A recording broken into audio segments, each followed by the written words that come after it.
యేసుక్రీస్తు నామంలో బెతెస్దా విడుదల పరిచర్యల తరపున మీకు ప్రేమపూర్వకమైన వందనాలు. ఈ దిన వాక్య ధ్యానము, సర్వ సంపదలు దొరికినట్లు నీ శాసనముల మార్గమును బట్టి నేను సంతోషించుచున్నాను.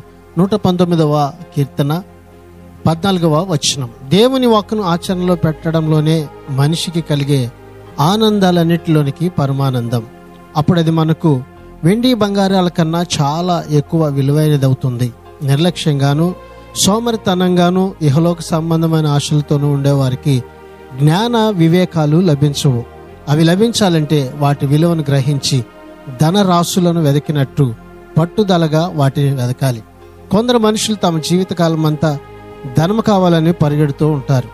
జ్ఞానాన్ని వెతికితే అది వారికి లభిస్తూ ఉంది. కాబట్టి మన జీవితకాలం అంతటిలో శ్రద్ధతో, విశేష ఆసక్తితో జ్ఞానం కోసం వెతుకుదాం. అట్టి కృపను, ధన్యతను ప్రభు ఈ దినాన్ని మనకు దయచేయును గాక. ప్రార్థన.